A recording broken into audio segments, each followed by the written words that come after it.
সরকারের কাছে আমার আকুল আবেদন রইল, আমাদের গরিব অঞ্চল, রাস্তাঘাট নাই। এই যে দেখুন, কোনো রকম করে একটা কাঁচা রাস্তা করা হয়েছে। এই রাস্তাটাও বড় বড় ট্রাক এবং হ্যান্ডটলি বিভিন্ন ধরনের গাড়ি গিয়ে রাস্তাটাতে প্রচুর পরিমাণ ক্ষতিগ্রস্ত করছে। এখন একটা অটো রিক্সা বা একটা অটো যাইতে পারে না।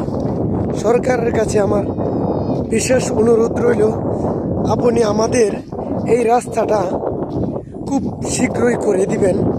আমাদের অর্থ এলাকার ছেলেমেয়েরা পড়াশোনা করার জন্য খুব কষ্ট হচ্ছে। এই যে দেখুন, পাশে আমার একটা বালুর ট্রাক স্টক আছে, এটা কমসে কম 1 ফিট ডাইবা গেছে।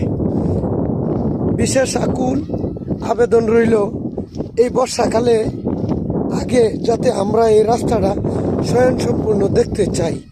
প্রধানমন্ত্রী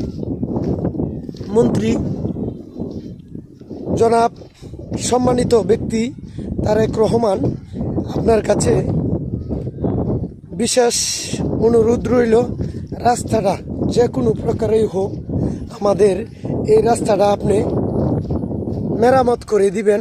নতুন করে আমরা এলাকাবাসী আপনার কাছে এই দাবি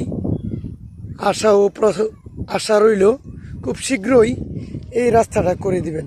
ধন্যবাদ মাননীয় প্রধানমন্ত্রী মোহাম্মদ তারেক রহমান।